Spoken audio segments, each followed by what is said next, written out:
저는 그 교회에서 설교하고 나서 이제 2달 좀 넘은 것 같습니다. 2달 만에 왔는데 이 2달 사이에 제 삶에 가장 그 기쁜 순간이었고 또 2가지 단어가 있었는데 감사가 있었습니다. 그냥 모든 게 감사했습니다. 그리고 또 하나는 하나님의 은혜가 있었습니다. 네, 여러분들 사랑하고 축복합니다. 네. 오늘 말씀 지혜로운 건축자처럼 이 10절 말씀에 지혜로운 건축자와 같이 말씀이 나와 있습니다. 우리 인생이라고 하는 집, 또 우리 신앙이라고 하는 그 집을 지우는 것은 건축하는 것과 같다라는 생각이 듭니다. 인생은 흰 도화지를 받아든 어린아이와 같다라는 말이 있습니다. 그 어린아이가 그 도화지에 어떤 그림을 그릴지, 그 아이가 또 그림을 그리다가 망칠 수도 있는 것이고, 그러나 인생은 또 다른 기회가 없잖아요. 한 번뿐인 이 인생 속에 우리에게 주어진 것들을 통해서 최선의 삶을 살아야 되는데, 그러려면은 참 지혜로운 사람이 되어야 되겠다라는 것입니다. 신앙도 마찬가지고 우리가 이 신앙이라고 하는 집을 어떻게 지을 것인가, 건축을 하다 보면은 부실공사를 하는 경우도 있고, 또 한참 짓다가 이게 아닌데 설계도와 다르게 지어서 참 망연자실한 경우도 있고, 그래서 이 지혜가 참 필요하다라는 것이죠. 저는 우리 비오리아 교회를 목회하면서 하나님 저에게 주신 이 지혜가 무엇일까? 어떻게 지혜롭게 이 교회를 세울 것인가? 또 한 영혼 한 영혼을 어떻게 하나님 말씀 가운데 세울 것인가? 또 우리 성도들도 마찬가지로 어떻게 내게 주어진 이 인생의 한 번뿐인 인생 속에 내게 하나님이 주신 재물과 시간들과 모든 아름다운 기회들을 낭비하지 않고 아름다운 그런 신앙의 집을 지을 것인가 하는 것이죠. 그 지혜는 하나님의 경륜을 깨닫는 데서 오는 지혜라는 것입니다. 에베소서 3장 7절에서 10절 말씀 보면 하나님의 경륜이라는 말이 나옵니다. 하나님의 경륜이라는 것은 하나님의 경영, 하나님의 운영, 하나님의 계획. 하나님께서 이 세상을 그냥 자기 멋대로 흘러가게끔 하시는 것이 아니라 하나님의 목적이 있고 계획이 있고 하나님의 뜻이 있다는 것이죠. 이 하나님의 분명한 뜻을 우리가 잘 깨닫고 살아가는 인생을 성경에서는 지혜롭다 이렇게 얘기합니다. 지혜로운 건축자가 되라라는 것이죠. 신앙은 집을 짓는 것이다 라고 하는 그 명제를 생각하면서 3가지 질문을 같이 나누고 싶습니다. 첫 번째로는 그러면 어떤 기초에 세울 것인가? 어떤 기초에 세울 것인가? 이 지혜로운 건축자는 기초를 잘 정해야 된다는 것입니다. 오늘 10절 말씀 보면 지혜로운 건축자와 같이 터를 닦아둠에 이렇게 되어 있습니다. 터, 이게 파운데이션이죠. 파운데이션이 중요하다는 거예요. 인생 속에. 일본에 가면 어떤 그 60층 빌딩이 있다고 합니다.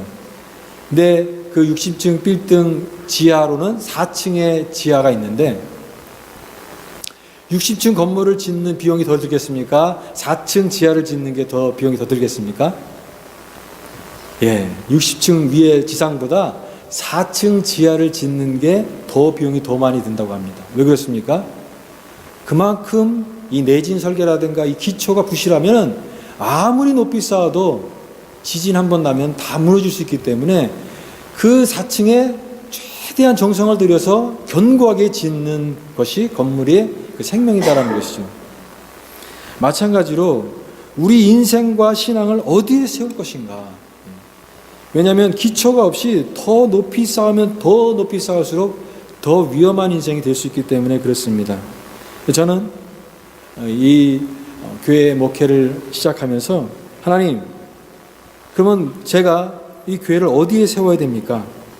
하나님, 저 갈급하고 목마른 우리 영혼들을 어디에 세워야 됩니까? 저는 그 질문 속에 오랫동안 머물면서 생각하고 이것들을 마음에 새기기를 원했습니다. 왜냐하면 이것이 본질이기 때문에 다른 것을 세우기 전에 가장 본질적인 것을 붙들기를 원했습니다. 여러분, 고린도 교회도 이 지역에 보면은 이 고린도 교회는요, 그야말로 헬라 철학이라든가 또 앞서가는 사상들이 아주 세상적으로 풍미했던 그런 도시였습니다. 그러니까 수준이 높은 그런 어떤 지역이었어요. 고린도 교회 자체가. 그래서 많은 사람들이 사상적으로 뛰어나고 철학자들도 있고 그런 지역에 바울이 고린도 교회를 세웠습니다. 근데 바울이 그들을 향해서 이 복음을 전할 때에 그가 말 잘하는 것 가지고 아니면 그의 뛰어난 어떤 가말리알 문화에서 배웠던 그 학벌을 가지고 아니면 뛰어난 어떤 그들보다 뛰어난 어떤 사상을 가지고 그들에게 나아갈 수 있었을 것입니다. 그런데 그렇게 하지 않았습니다. 고린도전서 2장 1절 말씀을 보니까 형제들아 내가 너희에게 나아가 하나님의 증거를 전할 때에 사람의 말과 지혜의 아름다운 것으로 하지 아니하였습니다. 그것은 왜냐하면 내가 예수 그리스도와 그의 십자가에 못 박힌 것 외에는 내가 아무것도 알지 아니하기로 작정하였습니다. 그러니까 십자가와 예수 그리스도 그분만을 정말 증거하기를 원했던 것이죠. 그 위에 교회를 세우고 싶었던 거예요. 어떤 철학이라든가 다른 신기한 사상이라든가 어떤 그런 세상적인 그 기준들이 아니라 예수 그리스도와 그의 십자가에 못 박힌 것, 그 본질 위에 정말 교회가 세워지기를 원했던 이 바울인 것이죠. 저는 마찬가지로 우리 신앙의 건축은 바로 이 가장 중요한 파운데이션을 어디 할 것이냐. 어느 대학가 근처에 이제 대학교회에 부임한 전도사님이 계셨다고 합니다. 근데 이분은 늘 설교에 고민이 많았어요. 설교를 하는데 교인들의 수준이 다 높은 거예요. 교인들 중에 대학 교수들도 너무나 많고. 그래서 설교 준비를 하는데 이제 예화를 드는데 역사에 관한 예화를 드니까 저기 계셨던 김장로님 역사학과 교수거든요. 그분이 고개를 갸우뚱하는 거예요.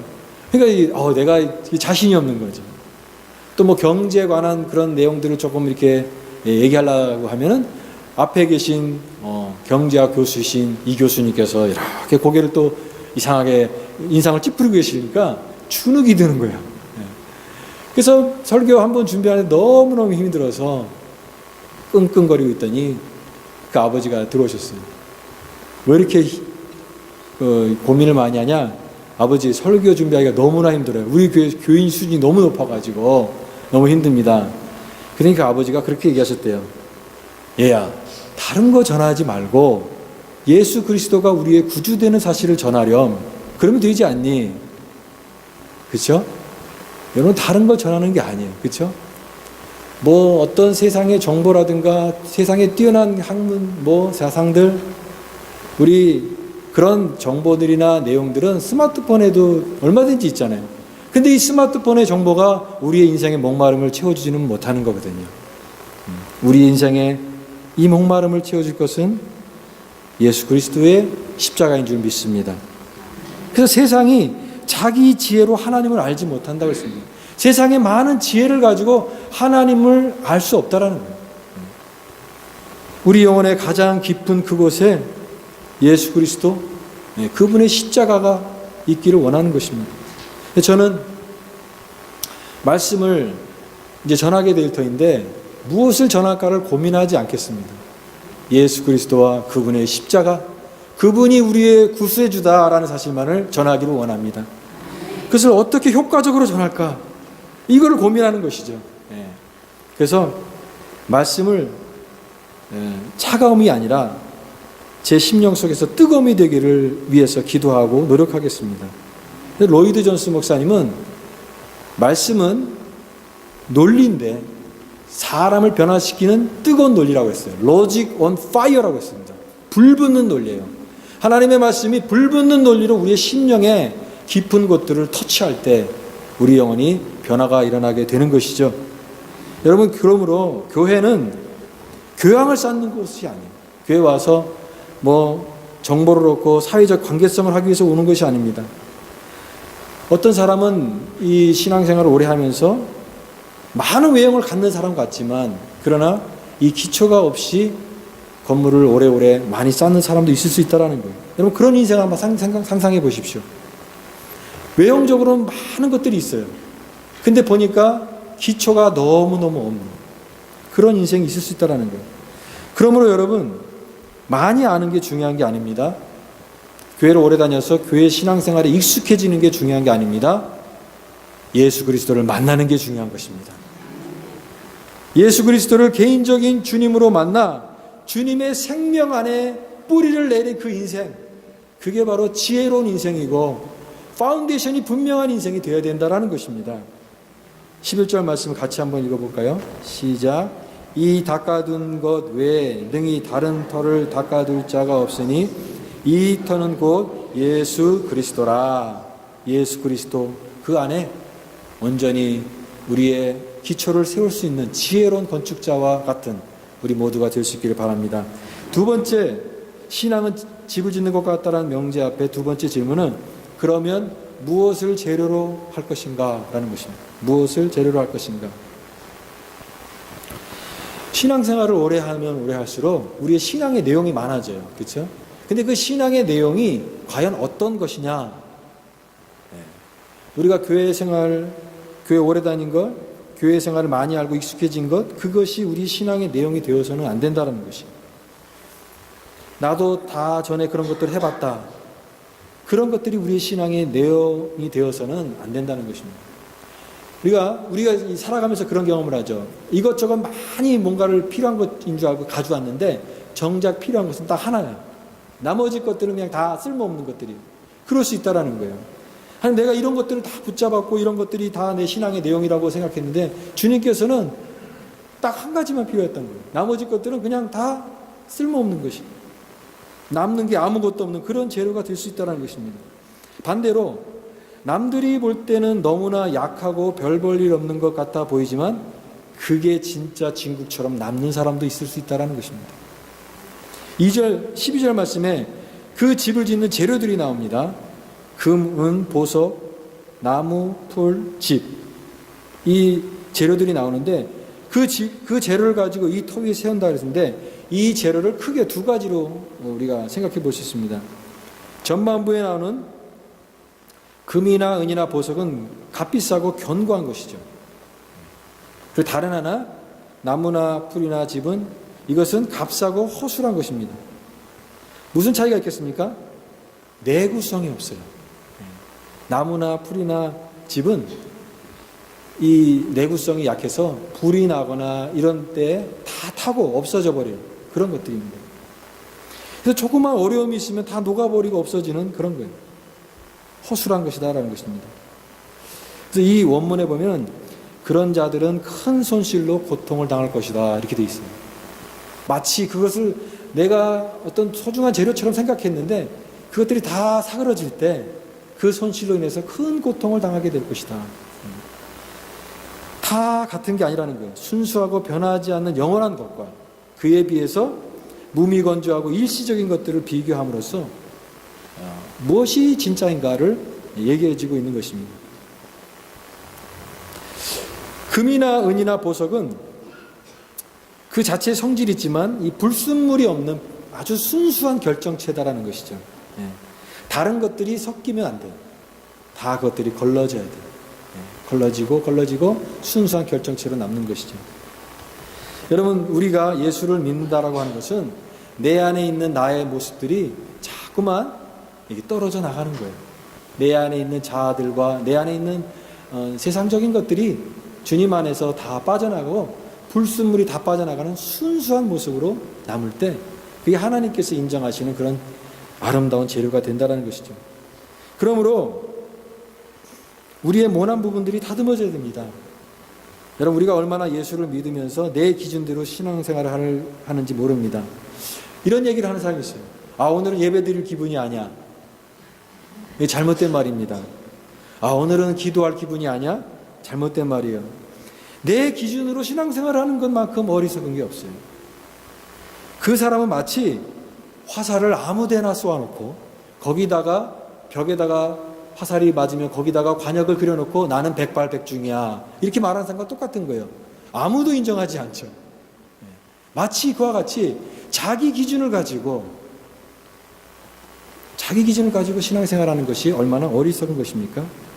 우리가 하나님의 말씀 가운데 내 정과 욕심을 십자가에 못 박았느니라. 그게 무슨 말입니까? 자기를 부인하고 우리의 모습이 내려놓을 때 그때 하나님의 말씀이 들리기 시작하는 것이죠. 여러분, 그러므로 신앙생활을 할 때 이 신앙의 재료를 껍데기를 붙잡고 하지 마십시오. 주님의 마음이 머무는 알맹이를 붙잡고 우리의 신앙의 믿음의 집을 아름답게 건축할 수 있는 저와 여러분 될 수 있기를 바랍니다. 저는 이 피오리아를 오면서 2,000마일 정도 되더라고요. 하루에 13시간씩 이제 운전하면서 왔는데 멀긴 멀더라고요. 정말 멀어요. 그러면서 이렇게 운전하면서 내가 지금 어디를 가고 있는 거지? 너무 낯선 거예요. 이 지역 자체도 그렇고 7개 주를 이렇게 통과해서 왔거든요.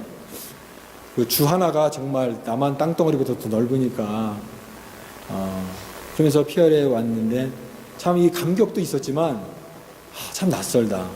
내가 이곳에 이제 앞으로 살게 되는구나. 실감이 안 난다. 이런 생각을 하면서 또 하나의 마음속에 떠올랐던 것은 제임스 스톨거라고 하는 목사님, 미국 목사님이 쓰신 그 글에 The Preacher and His Model이라고 하는 그 글에 나온 내용이에요. 제가 그 글을 너무 좋아해가지고 하도 읽어서 거의 외우다시피 했거든요. 제가 그거를 암송을 해보겠습니다. 잘 들어보십시오. 목사가 어느 지역에 자리 잡고 사는 위대한 목적은 그의 학문을 닦기 위함도 아니고 주중에 성도들을 신방하기 위함도 아니며 심지어 주일날 그들에게 설교하기 위함도 아니다. 그 목적은 한 사람의 훌륭한 인간으로 그들 가운데 살기 위함인 것이다. 그가 단지 거기에 가 있는 이유만으로 땅에 속한 것으로 양육되지 않는 생활이 땅에서도 가능하며 주일날 교회에서 강단에서 선포되는 하나님의 말씀이 공상이 아닌 실제라는 사실에 대한 부인할 수 없는 증거가 되는 것이다. 저는 이거보다 더 없는 것 같아요. 무슨 얘기입니까? 우리의 삶이라는 것이죠. 우리의 삶이 내용이 신앙의 재료가 되어야 된다는 것입니다. 우리는 교회에 다니는 사람이 아니라 이 지역에 사는 어떤 사람이 아니라 우리는 이 피오리아의 그리스도인으로 살아간다는 사실을 기억하시기 바랍니다. 나의 정체성이, 그게 나의 아이덴티티고 내가 살아가는데 예수 그리스도를 따라가는 그리스도인으로 우리가 살아가는 그 모습 그 자체가 메시지이고 그것이 우리의 삶의 내용이고 신앙의 건축물이 되는 줄 믿습니다. 여러분, 그런 진실하고 순수하고 변하지 않는 그런 내용을 가지고 우리 믿음의 길을, 믿음의 이 건축을 할 수 있는 저와 여러분 될 수 있기를 바랍니다. 마지막으로 세 번째 질문은 그것입니다. 어떻게 완공할 것인가? 어떻게 완공할 것인가? 신앙은 집을 짓는 것과 같다고 했을 때 마지막 결론이 무엇인가? 이 모든 삶을 주님 앞에 인정받도록 해야 된다는 것이죠. 13절 말씀에 그날에라고 하는 말씀이 나와 있습니다. 이 그날이라고 하는 말은 우리 그리스도인 신앙의 종말론적인 그 심판을 의식하는 말입니다. 여러분, 우리에게는 마지막이 있죠. 그냥 밑도 끝도 없이 가는 것이 아니라 이 마지막이 있어요. 그게 종말론이에요. 종말론적 영성이고 우리는 그러므로 그런 의미에서 깨어있는 자들입니다. 근데 이 마지막이라고 하는 것은 누구는 붙고 누구는 떨어지는 그런 두려움이 아니라 우리가 함께 이곳에서 함께 격려하며 신앙생활하는 그 믿음의 공동체로서 함께 그 날을 바라보면서 서로 격려하고 깨어있는 그런 모습으로서의 그날인 것이죠. 그래서 그 날이 멀지만 다가오는 믿음 안에서 현실이고 모든 것이 결론지어지 그 날이 반드시 온다라는 것입니다. 그래서 그 날은 14절 말씀 읽어보시면 누구든지 그 위에 세운 공적이 그대로 있으면 상을 받는다. 상이라는 말이 나옵니다. 공적이라는 말은요, 하나님께서 판단하시고 시험하실 우리의 수고와 행위예요. 하나님께서 우리의 모든 모습들을 나중에 평가하신다라는 거예요. 다 그것을 평가하신다는 거예요. 그게 감추어진 것이 다 드러날 날이 그날이 반드시 있다라는 것입니다. 하나님의 평가가 있고 인정이 있다. 그래서 저는 처음에 성경에서 상이라는 것을 들었을 때 조금 이상했어요. 아니 무슨 3등이 있고 2등이 있고 1등이 있나? 무슨 상이 있나? 그럼 뭐 누구는 1등이고 2등이고 그러면 좀 세상적인 생각이 들더라고요. 그런데 상이 있어야겠다. 그런 결론이 내어지는 게 우리가 이 모든 게 마지막 결론이 있는 거예요. 주님께서 이 모든 것을 다 인정하시고 그 마지막에 모든 것을 다 견디고 그 모든 것을 견디고 주님 앞에 잘하였다 착하고 충성된 종아 칭찬받는 그날이 반드시 있어야 된다라는 그런 것이 딱 들었습니다. 여러분 그러므로 모든 것은 견디고 주님 앞에 인정받도록 우리는 끝까지 주님 안에 머물러 있어야 될 줄 믿습니다. 우리는요, 이 그리스도인들은 주님을 배우기 위해서 온 사람들이에요. 태권도를 배우게 되면 처음에는 이제 초급반부터 시작하죠. 등록을 하고 기초를 배우고 익히고 단계를 따라갑니다. 그런 과정 속에서 사람들의 실력이 다듬어지는 것이죠. 우리는요, 어떤 의미에서 이 주님을 배우기 위해서 이 도장에 모여든 수강생들이나 마찬가지예요. 초급반도 있고 중급반도 있고 고급반도 있지만 목표는 주님의 장성한 분량까지 이르는 거예요. 여러분 이 도장에 온 사람들은요 단밖에 구경하는 사람들이 아니에요. 여러분들은 다 구경꾼들이 아니라 이 도장 안에 주님을 배우기 위해서 온 사람들인 줄 믿습니다. 여러분 그러기 때문에 이 진리를 견뎌야 됩니다. 저는 운전하고 오면서 목회자로서의 두 가지 모습을 생각했어요. 하나는 위로자. 성도님 얼마나 힘드십니까?